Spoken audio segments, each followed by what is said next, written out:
All right, it is 7 o'clock and we are going to get started. We are going to do a review of title and deeds and all of those things. That was by special request last Wednesday. And so here we go. I'm excited. I don't know if you are. Hello, Marily.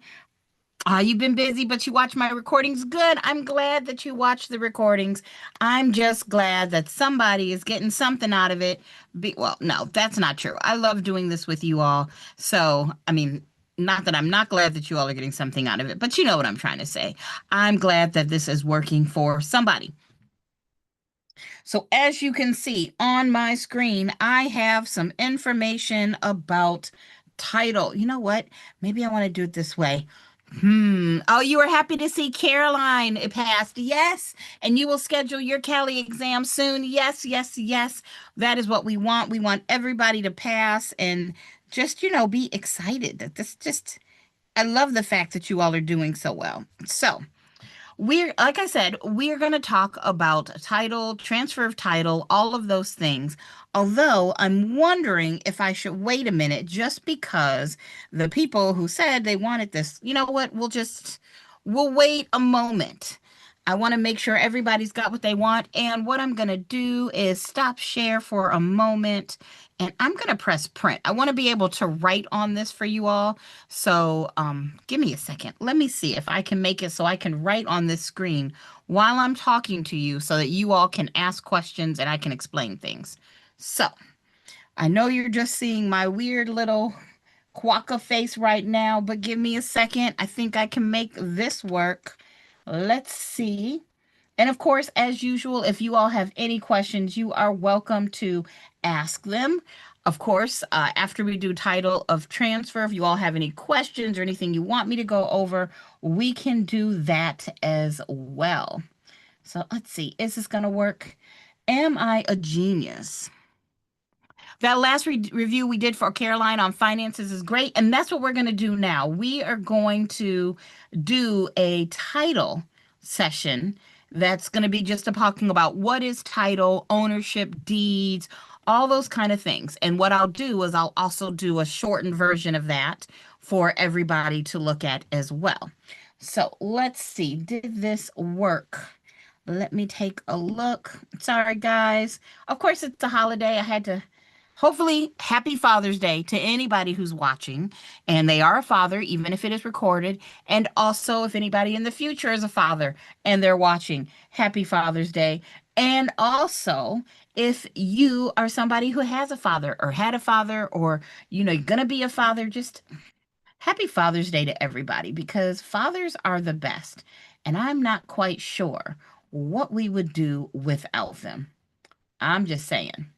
Okay, where did I save this to? Let's see. I should have been more prepared. Save as. Let's see. Where is this made for shorts?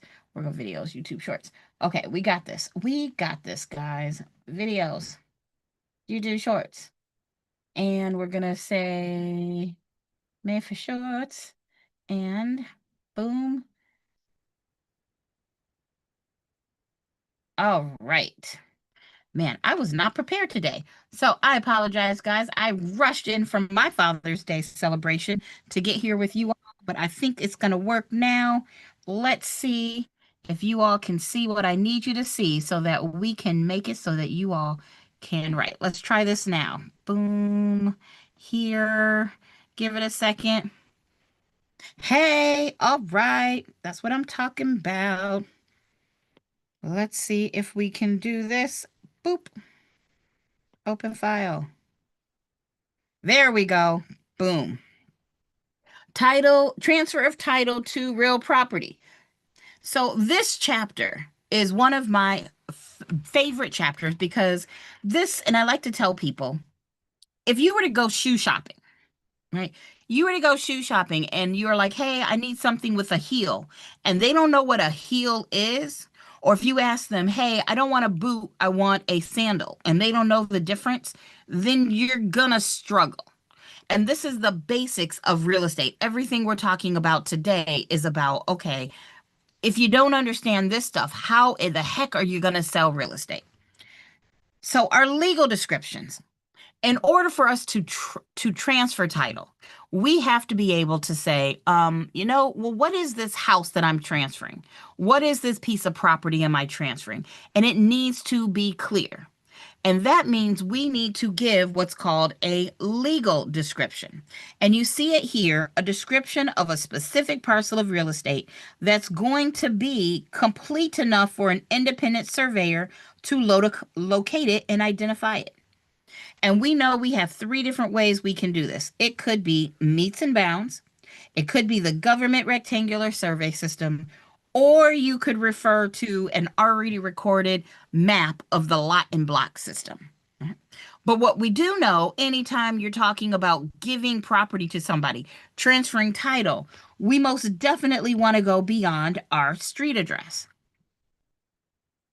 So let's start with our first way to transfer title. The first and the oldest way, we would say, hey, let me go beyond, I'm giving you the house over there. The first way we did this was with meets and bounds. And you should know that meets are distance and directions, and our bounds are boundaries. All right. So let me kind of show this to you. Now I'm going to show you a different map version, but you see when it comes to a legal document, they could either do a map or they could do this kind of written stuff right here. But here's just a pretend map. Right. What happens is, and let me choose a nice bright color. Let's choose this color. There would be what we call a point of beginning. See it right here? Every time somebody is trying to describe a piece of property, they're creating a perimeter or an outline of the property. And they're saying, hey, I'm going to start here. I know that's hard to read, but we're going to start there. And they're going to tell you, hey, I'm going to go so many feet in this direction. So in this case, it would be 425 feet west. And then you get to a stopping point where there's going to be a monument, something that's either like a giant stone or a mountain or the edge of a water, or something like that. Sometimes in modern days, they'll put in a stake, whether it's a piece of metal or something like that. They'll say, look, get to this point and stop. Once you stop at that point, you're going to go a certain amount of feet, this case 225 north, and then you're going to stop. And then they're going to tell you, oh, we're going to go northeast. I didn't label how many direct feet that was, but let's call it 600 feet. And then you're going to stop. And then you're going to go, 310 feet south. See? And then you start at your point of beginning. That is the key you need to know. Every time you have a point of beginning, you measure the perimeter of this piece of property and you end at the point of beginning as well. That is your meets and bounds. And remember, guys, it could either be in a map or it could be written out on a deed. So anytime you've seen a survey, and I know you all have seen these guys on the side of the road doing stuff. They are a surveyor, and what they're doing is the official version of what we just saw. What I showed you was the cartoon version. What I'm showing you now is an actual survey. And honestly, guys, this thing is so old. Look at this. It's a real survey from some clients I had back in 2007. It's like 20 years ago. Did I take out their name information? Yeah, for some privacy. But if I blow this up, what you'll see is, you know what? This could be our point of beginning. And then you see they went northwest for 226 feet. And then they went northeast for 60 feet. And here are your monuments. And then they went southeast for 151.57 feet. And then they went here, and you can see it follows the curve of the road. Every time you see a survey, it is a meets and bounds description done by a surveyor. And you know it's a surveyor because you've got up here what we call the seal. That's just a special legal way of saying, you know what, this is actually real. This is the surveyor seal. Now, obviously, that was North Carolina, and it gets recorded at the Register of Deeds, which we'll get to later. when you're helping people buy houses, it's not uncommon for them to get surveys because they want to make sure, okay, well, how much land did I get? Is my house encroaching? Maybe they had poured extra driveway here. Maybe they encroached onto this property. You want to know all of those things, right? So this is going to be what we think about, this meets and bounds. It is the original survey. This survey, which was drawn, that could get recorded at the Register of Deeds. I said it was recorded at the Register of Deeds, but usually they're not. These could be recorded at the Register of Deeds, but usually if you're doing something like that, you're trying to use it as evidence for something. This is a survey. It is your meets and bounds description. The oldest way to describe a piece of property, because now you can say, oh, now that you know what I'm talking about, what you're getting is everything in this space. You created a perimeter and telling them this is the area this person is receiving, right? Now, sometimes you'll see something similar at the Register of Deeds, and that is called a plat. Oh, I'll just skip this for a second. Boop, boop, boop. Let's skip to a plat. This is a plat, and I'm going to blow this up for you real quick. See, it says final plat, and this is sheet 1 of 2 of Three Meadows subdivision. This is a real plat. I pull these from the Register of Deeds. In fact, you can see, even though this is North Carolina, here's where it was recorded in Johnston County, Plat Book 87, page 4 and 5. This is a plat that also has a seal on it from a surveyor. And a plat is a fancy name for a subdivision map. That's a plat. It's a map. It's meets and bounds again. It's meets and bounds of all of the lots in this subdivision. So you see here's lot 1, here's lot 2, here's lot 3, here's lot 4, and it goes on and on and on. And if you blow it up, now this is going to be hard to read, but you can see how this lot, let's say lot 20, it's hard to read, but there's the distance there, and here's a distance here, and here's a distance here, and they're telling you, oh, you need to go this way, and so it's like a mini lot survey, except it's for all the lots. So that anybody who wants to see the layout of the subdivision, you could see that. Here you've got some kind of wetlands. I don't know if you all can read that. There's an easement. I know it's hard for you to read here, but there's an easement. So you can see, even if you're the first person to buy into this subdivision and you want this corner cul-de-sac lot 14, even though the rest of the subdivision hasn't been built, you know what lot 29 would look like. You know what lot 30 would look like. It's very similar to what you would see if you go to new home communities, which is basically this. It's a watered down version where they say, oh, lot 34 is gone, lot 9 is gone, lot 26 is gone, lot 36, but we do have lot 35 if you're available. Those are based off of plats. And by the time you have a plat, this has been recorded at the Register of Deeds. Now, because this plat has these different lots and it gets recorded at the Register of Deeds, that's just another plat. You can describe land by referring to a plat that's been recorded. We call this the block and lot system. I mean, it kind of goes hand in hand. So basically, if you were buying a house, you could say, oh, you know what? I want to buy lot 141 that's in this subdivision, and it was recorded right here, wherever this was here. And because it was recorded, I want lot 141 that was in plat book something on page something.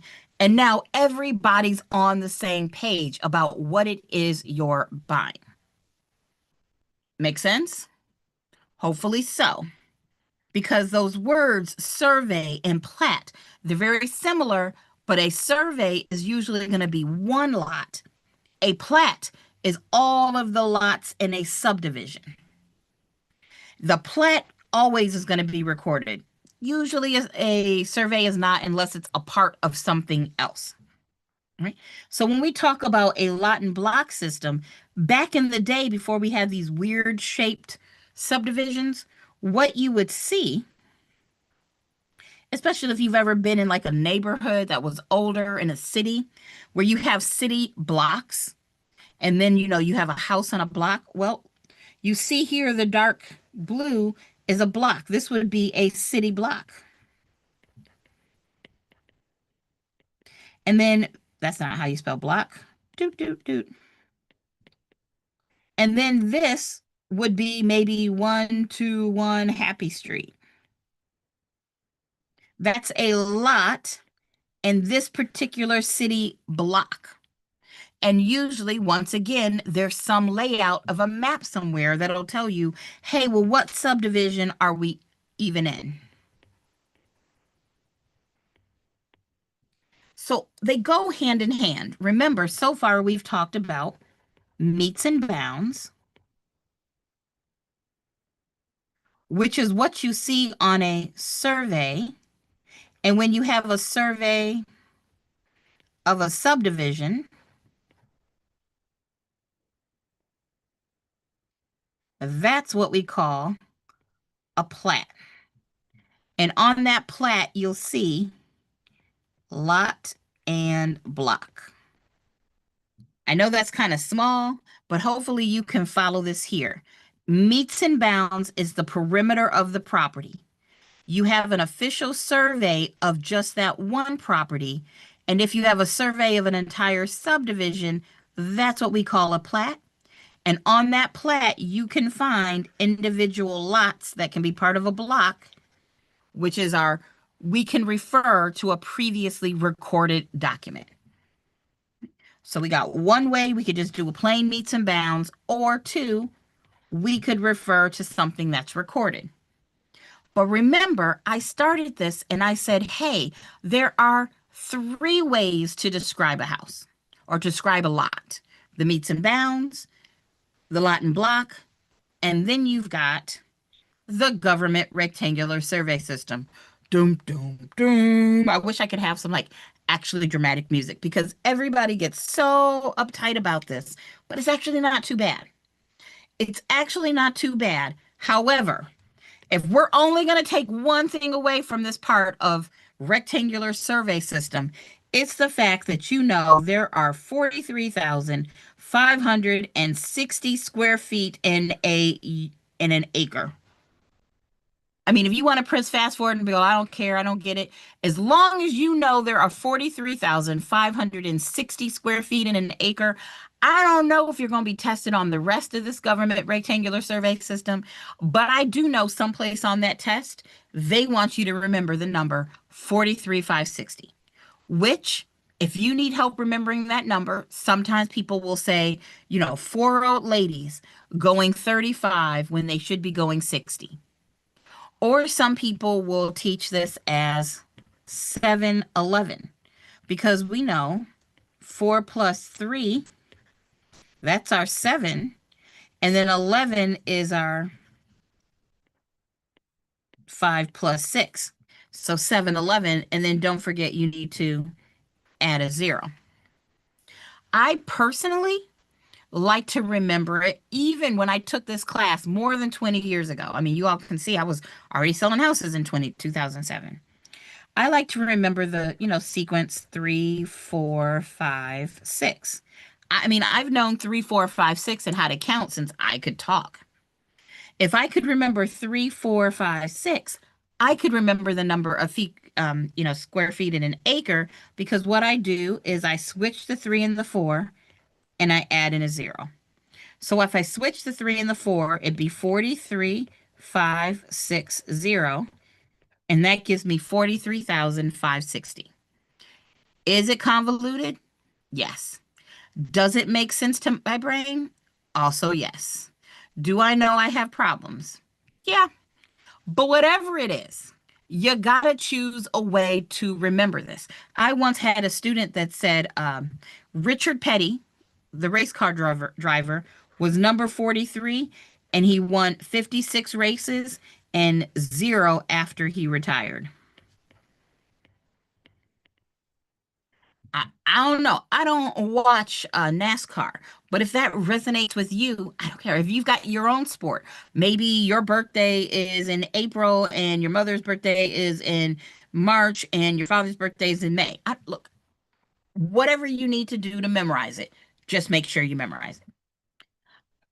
Having said all that, you need to remember that the government rectangular survey system is applied to most of the United States. And when I say most of the United States, and let me pause by this four-way. If you all are new to real estate, you may not realize how big an acre is. You could put 18 average sized homes on 1 acre. An acre of land is like the size of a football field without the sidelines. I mean, this is just a random 1,584 random potatoes could line up. Okay, that just sounds crazy. But having said that, if you're talking about like, oh, an acre doesn't sound that big, 16 tennis courts, about 60% of a soccer field, right? If you watched Yellowstone, that ranch was 776,900 acres. What? That's a lot of that is crazy town. So just so you have an idea what an acre is, I can tell you, oh, there's 43,560 square feet in an acre. But do you understand I'm saying it's most of a football field? An acre is a lot of land. Moving on. I digress. Or that was just a little side quest. This is a map of the United States. Got this from the interwebs. And you see anything that's in this color that's been colored in, that is a state that is a part of the United States that uses the government rectangular survey system. Notice Texas does not because Texas is Texas. And most of our eastern, our original states, our East Coast, yeah, that was been around for a while, so they don't use it either. Right. So not every state uses the government rectangular survey system. Most states do, just not all states. So you can see here,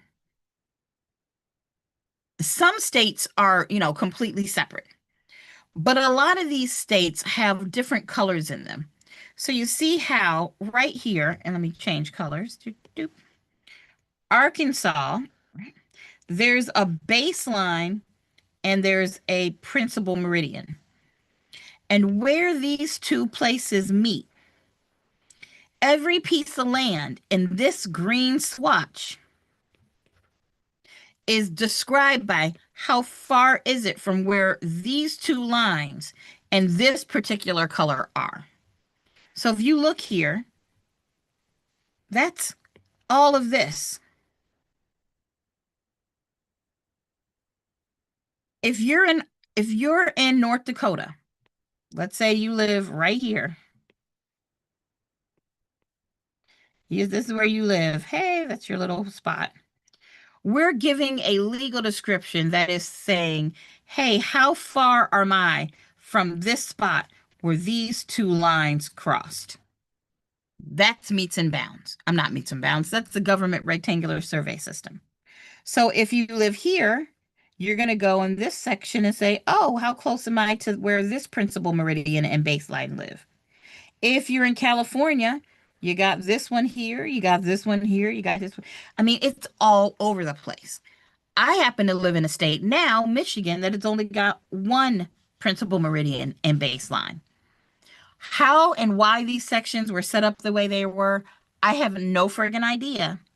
But when you think of the government rectangular survey system, somebody back in the day thought it was a good idea to say, let's talk about this piece of land and give it a description that talks about how far it is from this spot right there. I Okay, if that's what they got. But I guess before the internet and before satellite dishes and whatnot, this made a lot of sense. So, this whole system is based off of longitude lines and latitude lines. Longitude, latitude. I know you know what these are. They're the imaginary lines that, are all over the globe. And we always talk about, oh, hey, Trix, hola. How far or how close you are to a longitude and latitude. That's what this is based off. So when we look at those words, baseline and principal meridian, they're based off of longitude and latitudes. So a township line, right? A township line, because this word township is key. You're going to have to know this word township. Well, here's what happens. Remember, we've got those imaginary longitude and latitude lines. And we talked about how, there's our different sections here. So let's say we were in Illinois. You got a baseline and you got a principal meridian. Right? So for whatever colored section it is on the map, you would have a baseline, which is this, just going all the way across, right? That's your baseline. And then going up and down, you have a principal meridian. And of course, you saw on the map that those are named and they've got numbers. But you have a baseline, which is going east and west, and you have a principal meridian that's going north and south. Okay. Now, what we're going to do is make a whole bunch of lines, imaginary lines across the land based off of that baseline and principal meridian. So from your principal meridian, remember your principal meridian is this thing that goes up and down. They're going to go 6 miles, and then you're going to have a range line. And then you're going to go 6 miles, and there's another range line. And then they go 6 miles, and then there's another range line. I mean, it just keeps going on forever and ever and ever. And it goes to the east, but it also goes to the west. So you could have a range line that is 1, 2, 3, 4 miles away from the principal meridian. That's 4 miles away. So those are what we're going to call our township lines, the first part of our township lines. That's going to be our ranges. So if you think of the song, Home, Home on the Range, where the deer and the antelope play. I love that song. Where seldom is heard a discouraging word, and the skies are not cloudy all day, which sounds terrible. I don't like the sun. We're all going to get skin cancer, but I still love that song. All right. Side quest on our song there. Why is it a zigzag? Which one, Trix? Why is which one a zigzag? Why are these a zigzag? Oh, I know what you're talking about. We're going to get to the zigzag. I know what you're talking about. That's later. I'm going to get there, right? So every 6 miles from your principal meridian, you have a range line, right? And then every 6 miles, let me choose another color.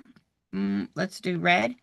From your baseline, you go 6 miles, and then you go here, and then you go another 6 miles, and then you go another 6 miles, and then you go another 6 miles. So what you get is a 6 mile. You're going 6 miles from here to here, and you're going 6 miles from here to here.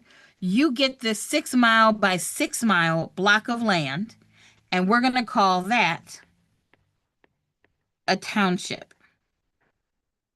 Just remember the ranges go off the principal meridian and the tiers go off the baseline. Think of tiers like a tier on a cake. If this was a wedding cake, you'd have layer one, and then you'd have layer two if it wasn't cake, and then you'd have layer three if this was a wedding cake, and then you'd have layer four if this was a wedding cake. And of course, you'd have your little people here. Hey, there's a person. And then you'd have him holding hands with his wife, who's a stick person, whichever. This is a wedding cake. It's a very hideous wedding cake.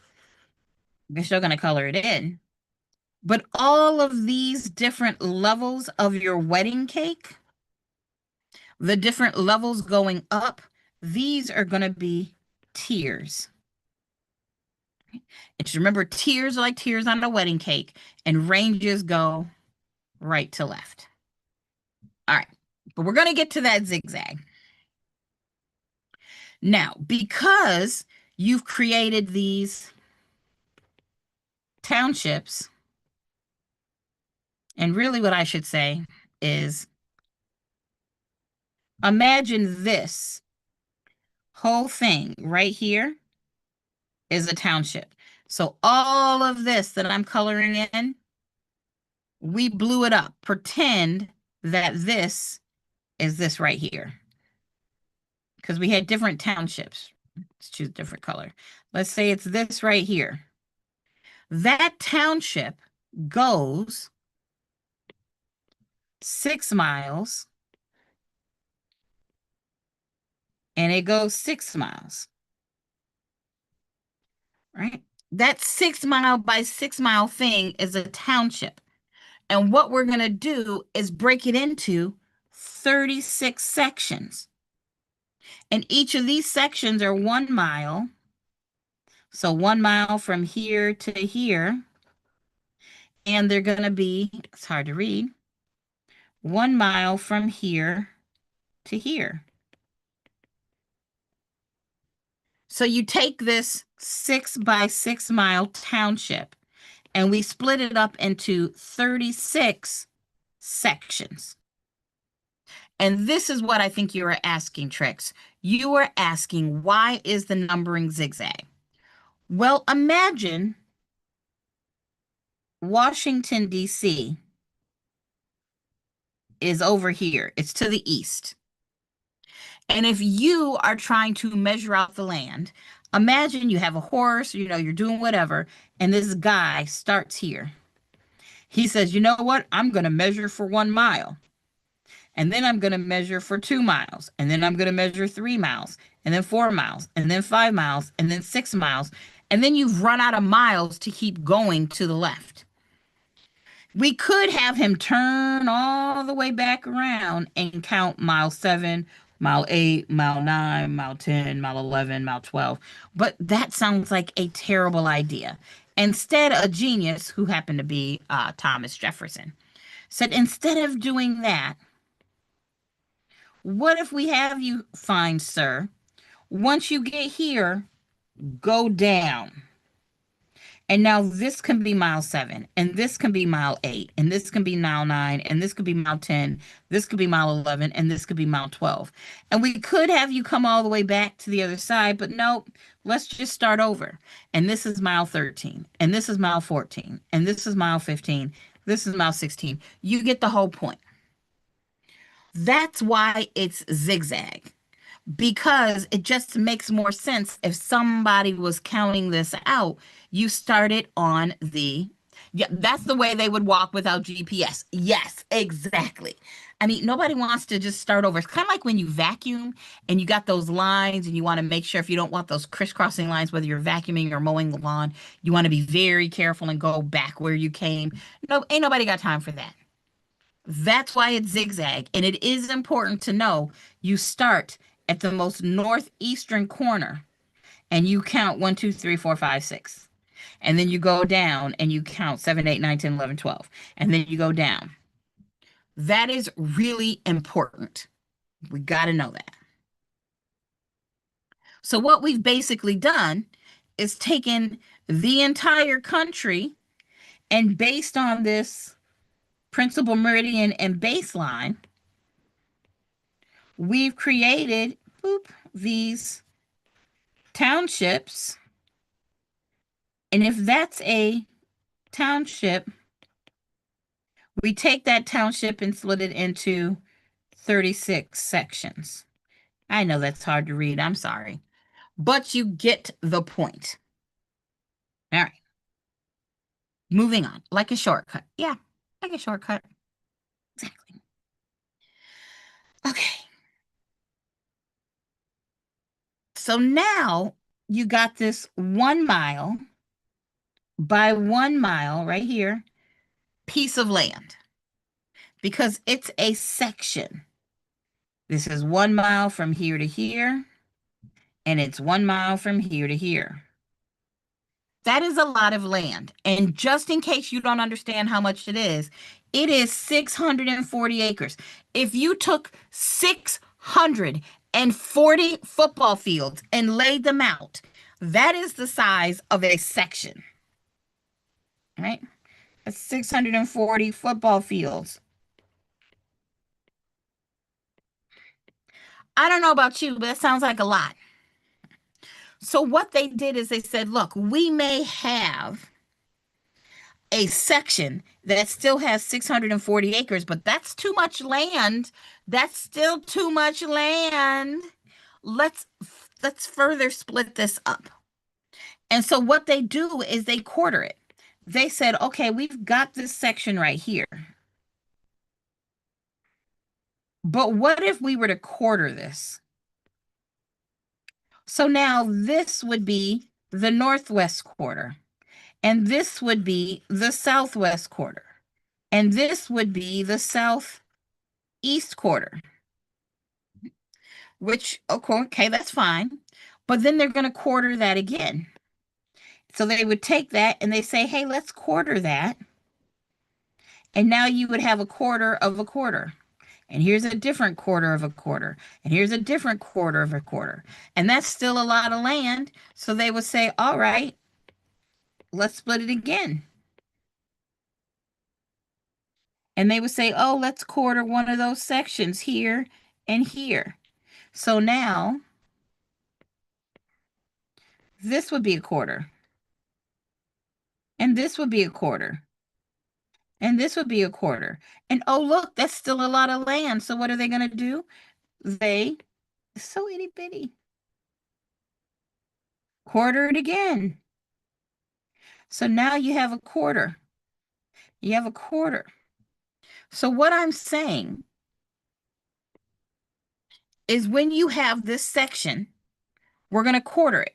And then we quarter it again, quarter it again, quarter it again. So if you bought this piece of land right here, it's a quarter of this quarter, which is a quarter of this quarter, which is a quarter of the entire gosh darn section, which remember is this is number one of 36. This is a lot of land, and that's why we needed to have a way to do it. So we would say, oh, you want to buy this piece of land in the orange right here? Well, let's see if I have a description of it. This would be, I don't have one written out, but I could tell you this piece right here would be the northeast quarter of, that's this box here, the northwest quarter, because we're talking about this right here, and that is in the of the southeast quarter, because we're talking about, oh, that box is the southeast quarter of this box, and that box I just outlined is the northeast quarter of this entire section. Boop, boop. There we go. And that section could be section, I don't know, 14 that's in township, I don't know, and there would be a township, and that might be well, I forgot what it was here earlier. It had a township number. Where'd this thing go? Didn't I have a township number? It may not matter. Oh yeah, here it is. Of this particular township, you see how this has a name right here? T4N R5E. Basically, you started somewhat bigger And then from that bigger, you were like, uh-oh, let's make it smaller. Let's put 36 sections in. And then this one section gets blown up. And then from that one section, you quarter it and you quarter it and you quarter it and you quarter it.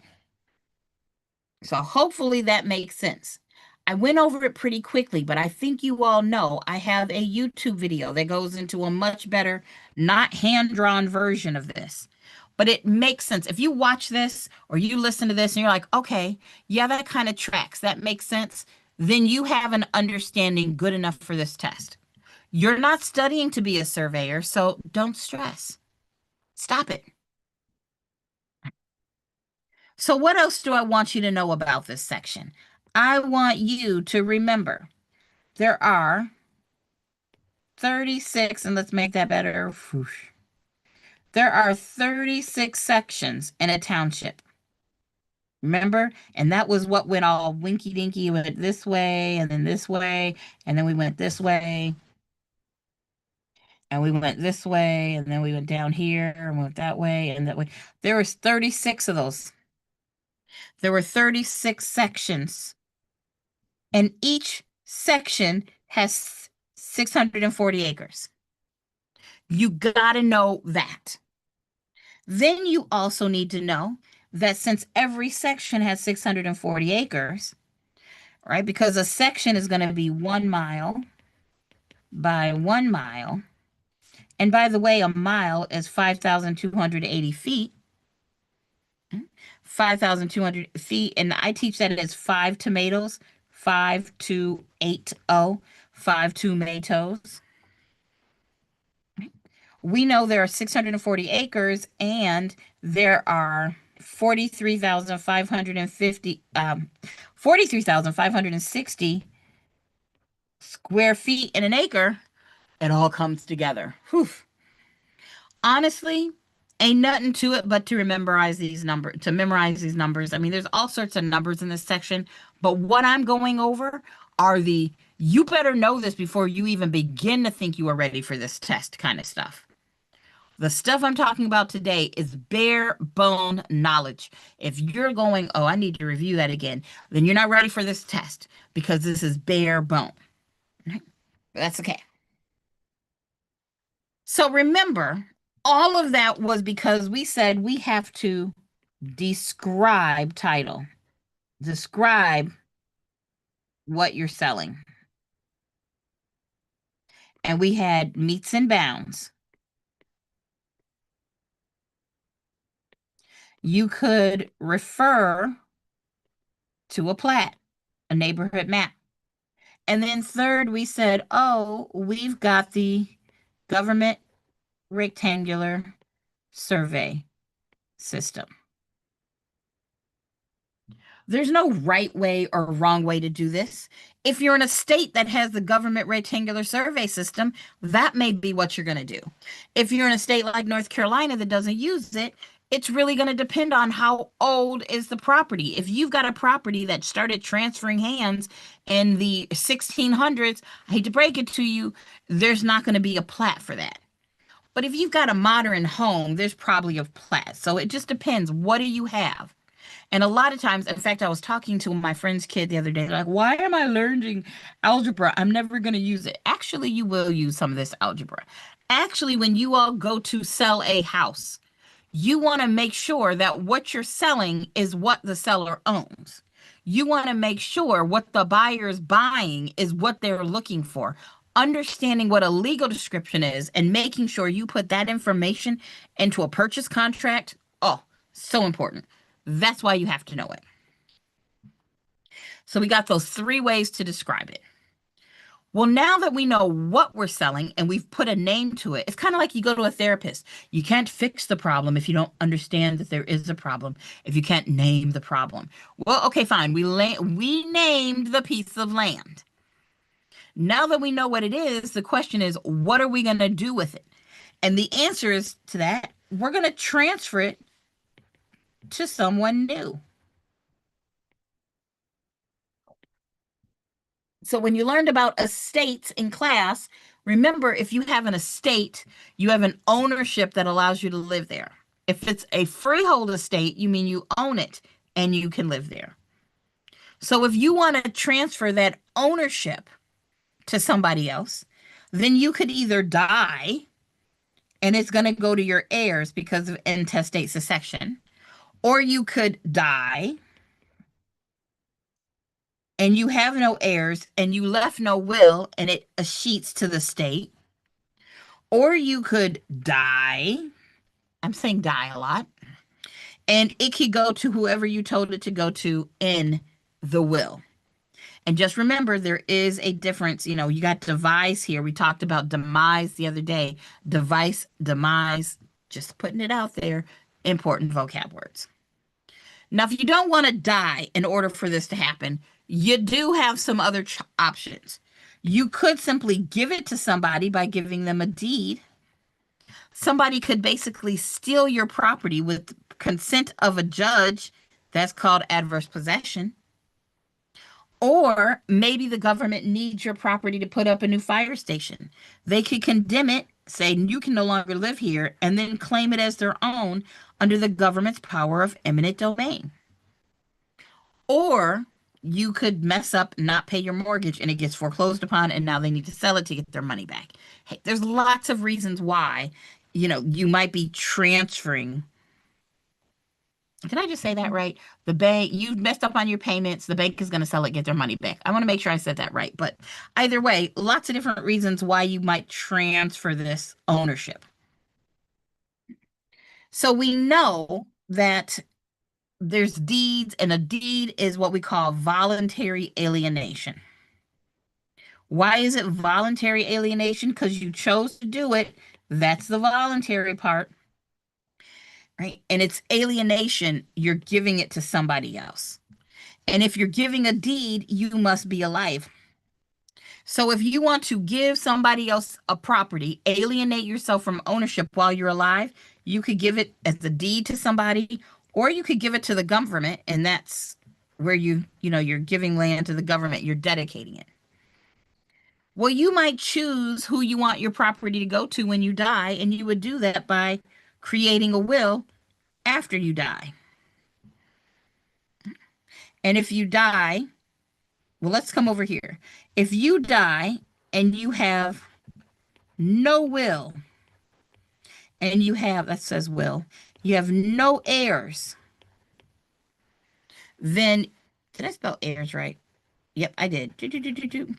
Then it's going to go to the state. That's what it means. If you die intestate with no will, that's what that means, and you have no heirs, it goes to the state. Your property goes to the state, which nobody wants. Don't we pay enough taxes as it is? It's fine, whichever. So if you want to die and not choose where it goes to, you say, oh, I didn't leave a will, I don't have any heirs, then you didn't choose it. It involuntarily goes to the state. Or if you don't have a will, but you do have heirs, it could go to your heirs. But this is all, again, after you die. If you don't choose for the government to take your land, and they take it while you're alive, they could take it in foreclosure. It could be adversely possessed. It could be condemned. You could go bankrupt. It could be taken from the power of the eminent domain. I know you all know what those words mean, but just as a reminder, adverse possession is if you use the land long enough, somebody says, this is mine now. Condemnation is when they take your property for the good of the public. Right? Bankruptcy is where they say, well, you went bankrupt, you have to give it away. And eminent domain, that is the power. And then condemnation is, this is the power and this is the action. They are the same thing. The government has the power of eminent domain to condemn your property so that they can own it while you're alive. Woo. Okay. I know we're just getting started, guys. I know we have 10 minutes, but I told you it's going to be a long one. It's going to be a little bit of a review, but we're almost there. So again, adverse possession is if you use somebody's land too long. So you see property 1 right here, put a fence on property 2's land. Imagine this was actually the property line. Property one said, property line, hold my beer. Nah, I'm gonna put my fence right here. Well, if we meet all the criteria, maybe it's 70 years later, property two is like, you know what, we're ready for you to take down this fence. Property one could be like, actually, yeah, you let this happen so long, it's mine now. It's finders keepers, users keepers, I guess we could call it. It's users keepers, not finders, but I used it long enough, and now the government says I can keep it. In order for somebody to make a claim, they're going to have to prove what most of you all call is ocean. Now, I teach it as high ocean because I had an attorney teach this to me when I first started teaching. But you could do this as just ocean, or you could do it as high ocean. To make a claim for adverse possession, to say, oh, well, you let me use it for so long, just give it to me now. Kind of like if you have a sibling and you let your sibling borrow a sweatshirt and they have it for the next 4 years, that's their sweatshirt now. If you leave that same sweatshirt sitting out and your mom starts yelling at you, you'd be like, that's not my sweatshirt. They've had it for 4 years. That's their sweatshirt now. They left it there. That is adverse possession. Right?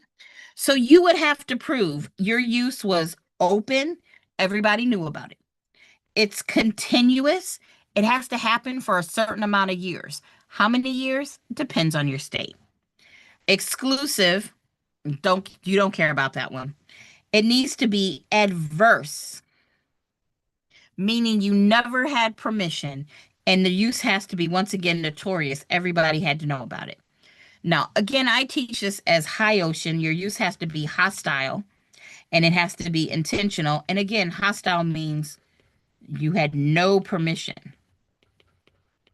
You never had permission. This is why you can't rent someplace and be like, well, I've lived here for 20 years. I guess it's mine now. Absolutely not.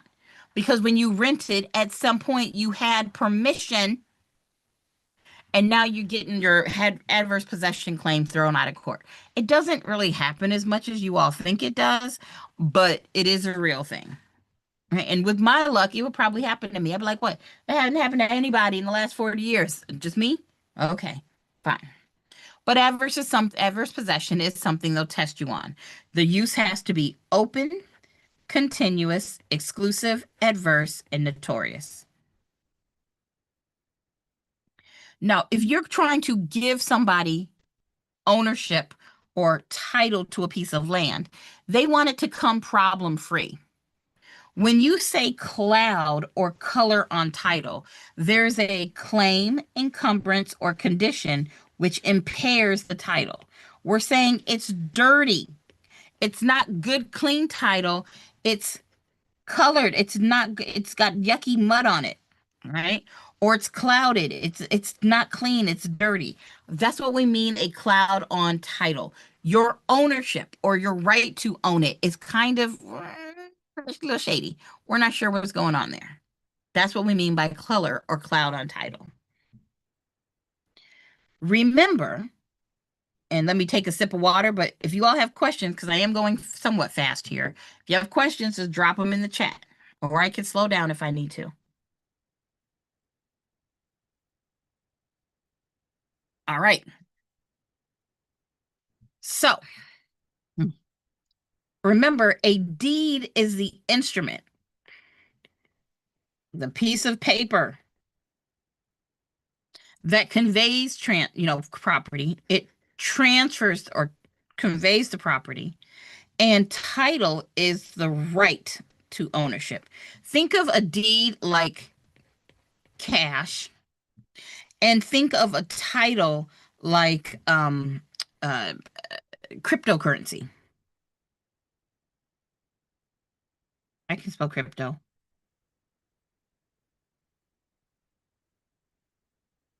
Like you don't ever touch cryptocurrency, it just is.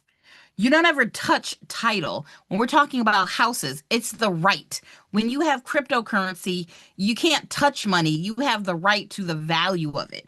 Well, that's title. You want to talk about, oh, you physically have money and you can put it under your pillow and make sure nobody ever steals it. You gonna need some hard code cash.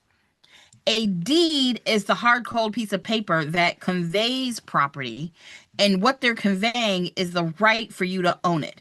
They're conveying this intangible thing like cryptocurrency. Hopefully that makes sense. I'm going to pause here so that when you all go back to watch this video, you can look at this slide and pause me and make sure all of these different things, deed versus title, what does it mean? How does it work? I'm assuming you all are good with it right now, but I am going to leave it here just for a second. Home, home on the range, where the deer and the antelope play. Okay, it's enough of that. So you got this piece of land. You've named the piece of land. We described it. Kind of like you name your car. You can't just be driving around with your car with no name. Well, you got to name the piece of land. We got to know which car you're talking about, which piece of property you're talking about.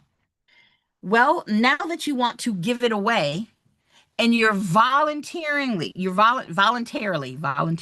don't know if that's even a word. You are choosing to give it to somebody else.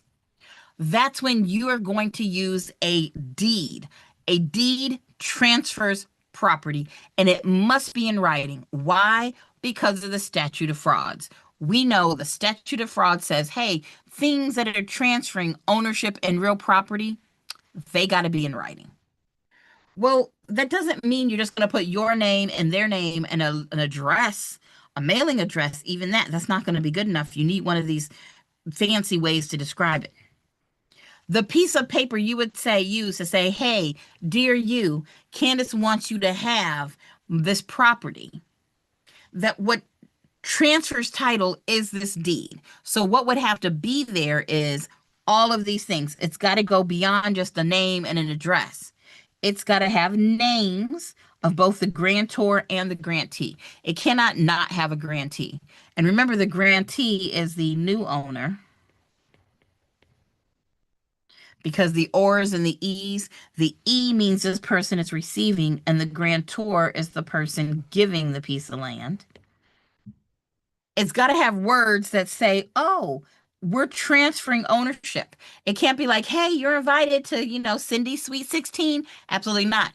Okay, fine. There could be an address. That could be it. But if you're trying to give the property to somebody else, there's got to be words that say, hey, I'm giving ownership to the new person. Words of conveyance or granting clause. There has to be an accurate legal description.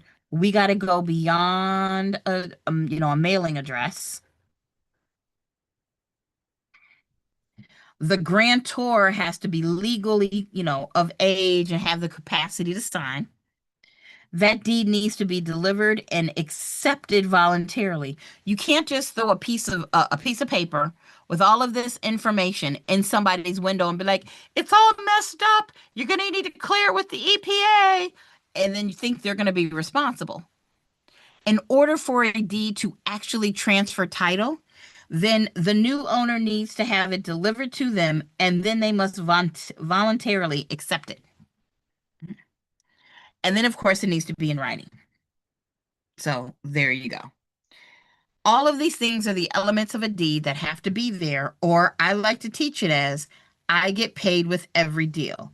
I get paid with every deal. It must be in writing. The grantor must be competent. It has to have a proper description. It's got to have words of conveyance or, our granting clause. It's got to be executed. It needs to be signed by the grantor, not the grantee. And it needs to be delivered to the grantee and accepted by the grantee. Right? I get paid with every deal. Those are the things that have to be in a deed.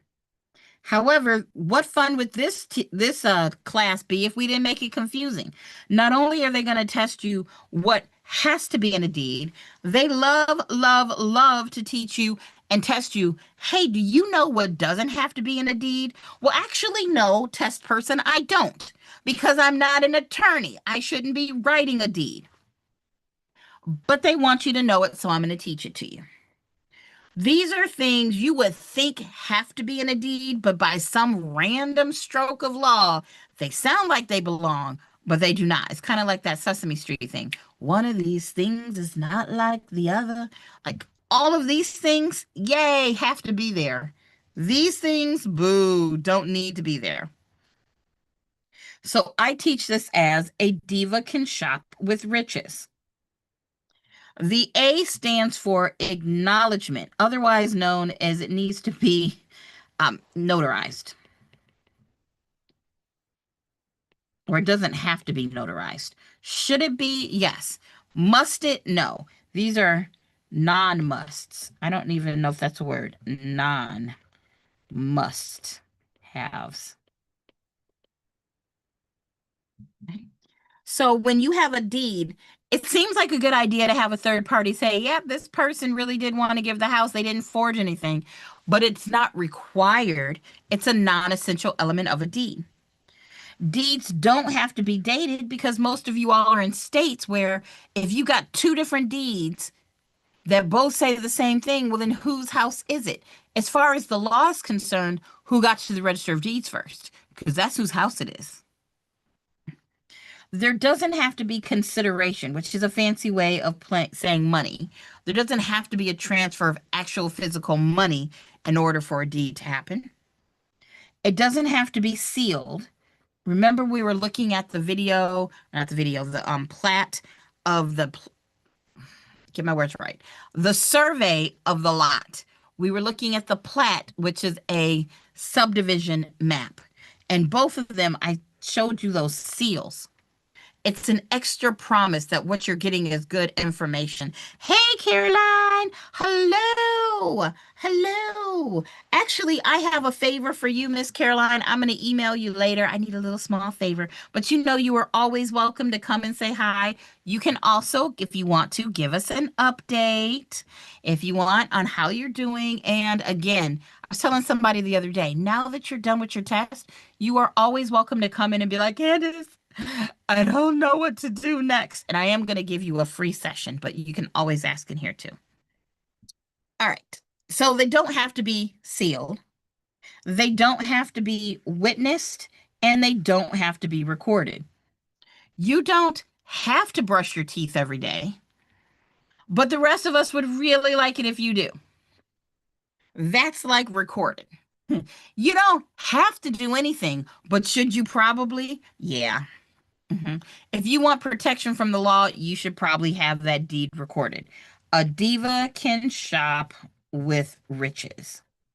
These are our non-essential elements of a deed. That's exactly where you are right now. If you picked a company, Miss Caroline, you know, I'm gonna email you. Actually, yeah, I'm gonna email you. We'll set up a time. And, or if you want, like if you have a general question, you can go ahead and ask it once, and we'll get into it. But yeah, that I think passing the test is the first hurdle. Figuring out how to get into real estate is the next hurdle. All right, we know that you all know that there are different types of deeds. Again, I'm not gonna just go into depth on this one, but I'm sick of orange. We know a general warranty deed is the strongest type of deed because it gives you protection and it has six covenants: the covenant of season, the covenant of right to convey, the covenant against encumbrances, the covenant of quiet enjoyment, the covenant of warranty forever, or the grantee's right to recovery. Now, also remember, if you're looking at my slides, this could also be called the full covenant and warranty deed, or just a warranty deed. Any of these names would work. And just so you all have it, if you want to look it over, you know that here are those promises or covenants I just listed. They tend to ask you about this one, the covenant of season. And that's basically saying, hey, I'm giving this land to you, and I'm actually the owner who has the legal right to give it to you. We like that one. And if you wanted a good way to remember all of those, sell real estate quickly with full confidence. I'll be honest, they don't ask about this one a whole lot like they do the last one, but like the elements of a deed, but you still should be aware of it. Next, we have a special warranty deed. And we know the special warranty deed is all about time. That's why I made it an hourglass. So in a special warranty deed, you get less promises, get less guarantees. So what the seller or the grantor, what the seller or grantor is saying is, look, I have title. I didn't mess it up.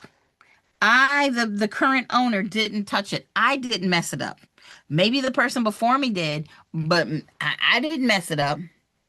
And that if somebody does come and claims I messed it up, I'm not coming to protect you if it was from before. If it was from before, that makes sense.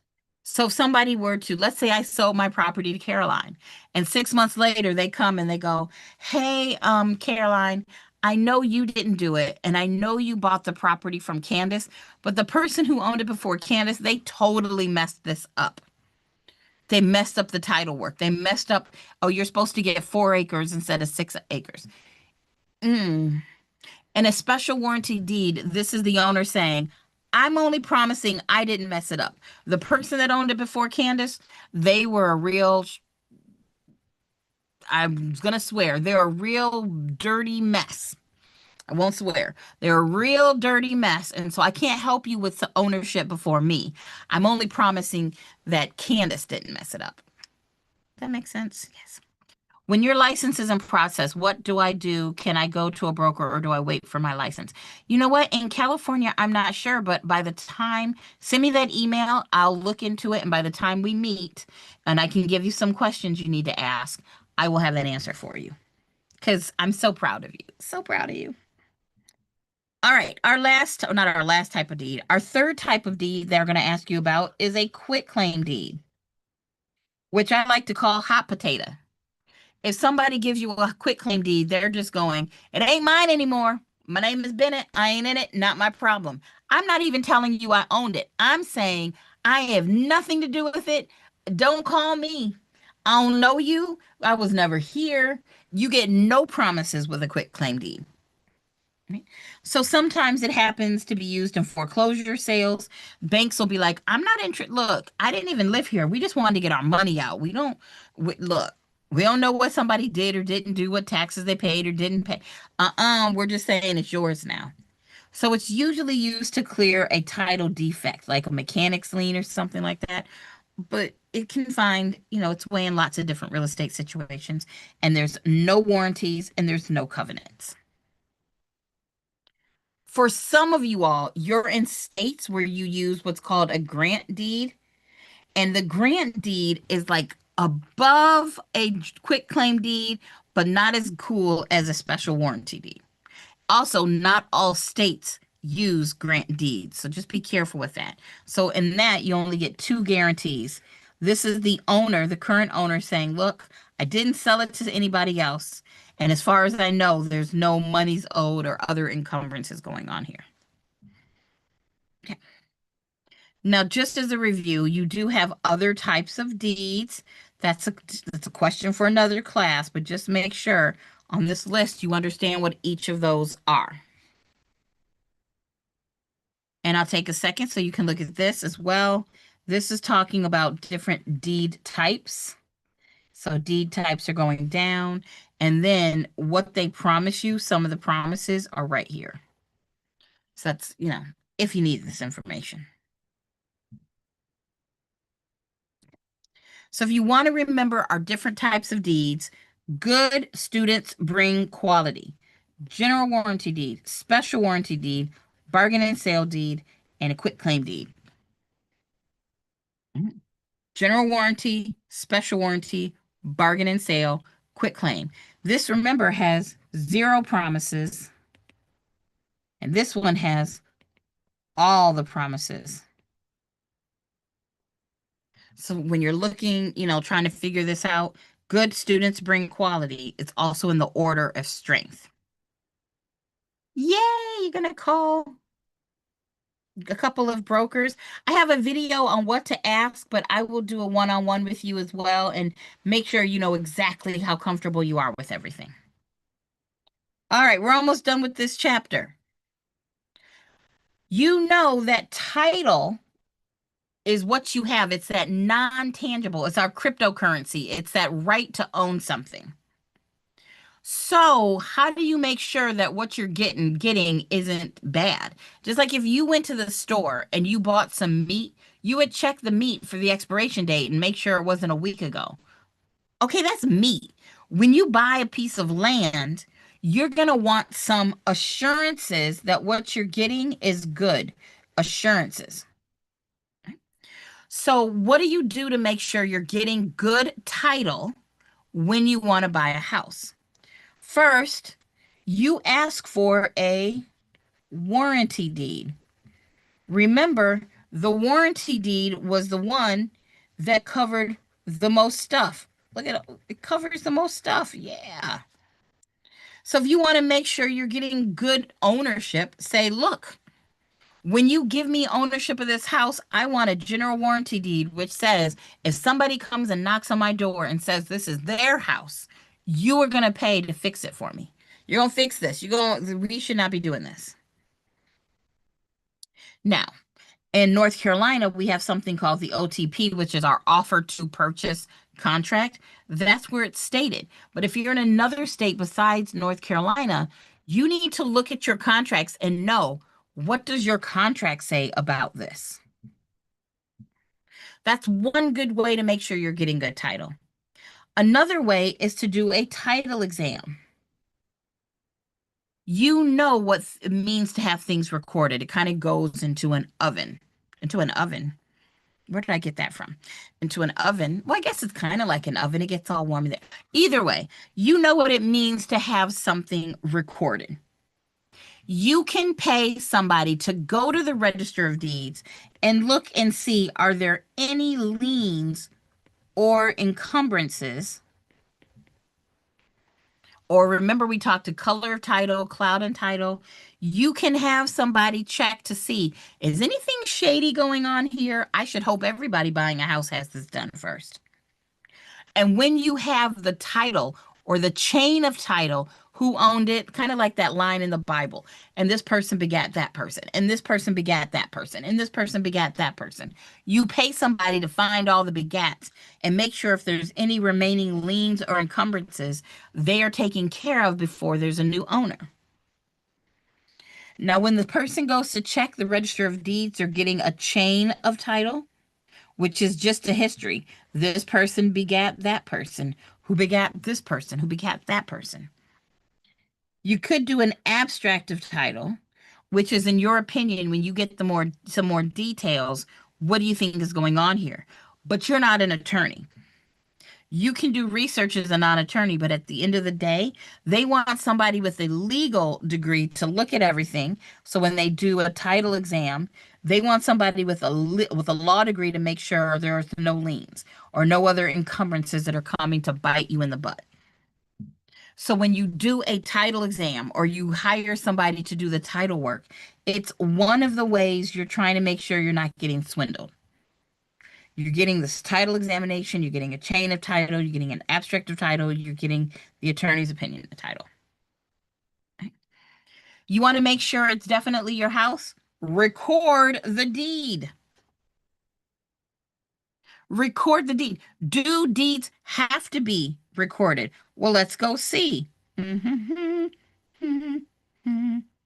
Deeds don't have to be recorded. Is it a good idea? Yes. But does it have to be? Absolutely not. So if you want to protect yourself, you would record it. Ah, I'm getting back to it. Sorry. So you're going to ask for an attorney's opinion of title. Oh, sorry, that's not what we're talking about. You're going to get it recorded to make sure that nobody comes in and does or says something that you didn't want it to do or say, if that makes sense. Okay. All right. People do get confused about this idea of a chain of title and abstract of title. Just remember, a chain of title is just owners. Who begat who? Somebody begat somebody who begat somebody who begat somebody. Versus an abstract of title tells mostly everything. Anything related to that property, you would find, oh, there was a lien, and then they paid off the lien, and they were good for a while, and oh, here comes another lien, and then they paid that off, and then, oh my gosh, if you want to see all the dirty details, that's the abstract of title. If you just want to see its pedigree, and this person begat this person, and this person begat that person, that would be your chain of title. Sometimes you might hear the term marketable title, and that's just, it's exactly what it sounds like. If I wanted to sell this, could I put it on an open market? Could I put it on Craigslist and get it sold? I don't know. Does anybody want to buy it? That's what we mean when we say marketable title. We're talking about meat that's in unusually good meat. Well, I guess, but I want to call it meat. I don't know. We're talking about real estate that is in great condition. So there can't be any negative, encumbrances or liens on the property. There can't be any serious defect in the title. There can't be any questions that something is valid, right? There has to be a promise from somebody that, hey, if somebody knocks on your door and says this is theirs, we'll help you. It needs to have some kind of involvement from that original grantor. And it's got to be basically a property that somebody else would be willing to buy. We want to make sure, again, this is about title assurance. You want to make sure this is something that somebody think has value. A suit to quiet title is when the title is dirty. Maybe somebody's going, oh, you know that Brandy and Monica song, The Boy Is Mine? They go sue somebody in court. They sue each other in court, and then the judge says, okay, Brandy, he's yours, or okay, Monica, he's yours. That is a suit to quiet title. This is the judge going, all right, let's clear it up so Brandy and Monica don't have a question about whose boy it is. All right. They just want to know. They want somebody to come in and say, this is who the property belongs to. That is a suit to quiet title. Get rid of all the stuff that's making it dirty. Let's make it clean. Mhm. And then finally, the last thing you can do if you want to make sure you're getting good title is to buy title insurance. Now, for years, I was taught title insurance came because of the Chicago title of the Chicago fire of 1783. No, maybe that's 18. It's some year. I don't remember off the top of my head, but it's some year in history. Okay. Alexa, when was the Great Fire in Chicago? The Great Chicago Fire burned from October 8 through October 10, 1871. Yeah. Oh, thank you. You're welcome. And that was multi days. Multiple days in Chicago, it burned. And I was told that's where title insurance comes from. Turns out that's a lie. Mhm. Wikipedia says something completely different. We're not getting into it, but I'm still going to go with the fire because it's so much more dramatic and I like it. So, what happens is when you get title insurance, you actually want two different policies, an owner's policy and a lender's policy. Title insurance is about title. If somebody, so let's say I want to give Trix a piece of property. If Trix owns this, she's the new owner. And then 5 weeks later, Caroline comes and says, oh no, Trix, this is actually my property. Get out. They go through all this legal just mumbo jumbo, just it's a mess. And the judge is like, ooh, Trix, about that. It's not yours. Caroline could go, it's Caroline's property. She walks away with it. And now Trix is going to go to her title insurance company and be like, give me back my money. That's title insurance. It's a policy for the owner. In case you lose title, they'll make your loss. They'll cover some of your losses. But don't get it twisted. If, let's say, Trix bought this property and it was worth $550,000, and to buy it, she got a loan for $450,000. So the property is worth $550,000, but she got a loan for $450,000. That means she only has $100,000 in equity. If she lost ownership of this property, her owner's policy would take care of that $100,000 in equity. However, if she's got a loan, the lender gets a policy, and that's going to cover any of the lender's investment. It's an insurance policy to protect the bank. Both of them are a one-time premium, and in my state, they're paid by borrower, not all states. And you can see when you go to buy title insurance, you're going to get different types of options. And I know it's hard to see here, but you get a standard option or you get an enhanced option. Now, this is just of this company. Enhanced, extended, whatever. You can get basic. You can go to Walmart or you can go to Walmart. That's the standard policy. Or you could go to, I don't know,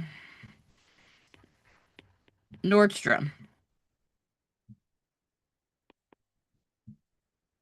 That's the nice policy. That's the extended policy. That's going to cover more things. Do you want a standard policy or do you want an enhanced policy? And even though I didn't really put these up here for you to read, notice right about here,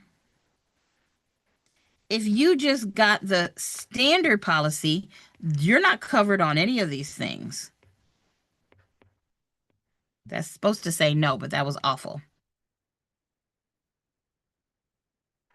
If you got the enhanced policy, well, then yes, they would cover these things.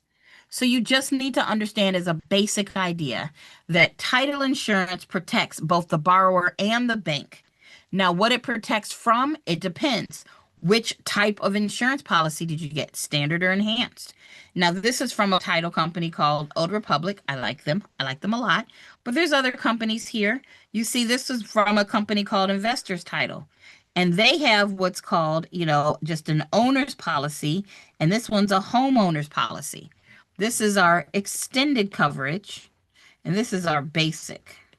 This is the Walmart. And the same thing. At some point, once you get down here, you are sad.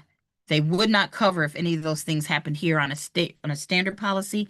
But if you paid the extra money for, an enhanced, more expensive one, and not even that much more expensive, you'll be covered for those things. Right? Look, that was the second page there. So I don't know if you all can see that.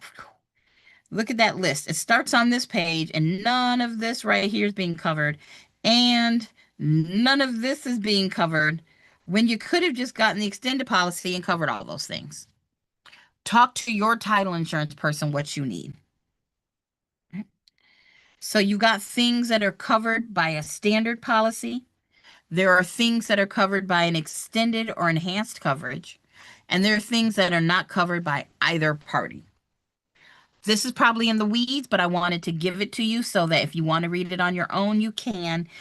But just knowing that there's there's two policies and which one you want, that's huge. And these are just talking about the exceptions, things where they would not, pay for. And again, that's probably going to be too over the top for you all. And I know that we've already talked about this, but you record things at the Register of Deeds office and a copy is placed in chronological order. And there you go. So anybody can go check the Register of Deeds to see what's going on. And that, boys and girls, whew, that took me an hour and a half almost. And I know I was talking funky and fast, and I swear my sugar crash ended halfway through this. I ate way too much sugar at the Father's Day thing. So hopefully, if I was talking in circles, you will forgive me. And more importantly, I hope this was a good review for you all. Whew. Any immediate questions? Any immediate questions? I didn't think that was going to take as long as it did, but there was a lot. There was a lot. That was good. Oh, that was great. Thank you, Marily. That I hope so. I hope so. Like I did with the one on finance, I will take this, I will shorten out some of the conversation, and I'll make it a video you can watch so it's not just part of the live. And as always, if you have questions, you know I'll be back here next Wednesday. Miss Caroline, I'm going to meet with you. You're going to email me. We'll make sure you get started correctly. Um, I'm going to give you my very best coaching information. There's a whole, when I'm coaching people getting started, I have a whole thing. So I'm hoping that will help.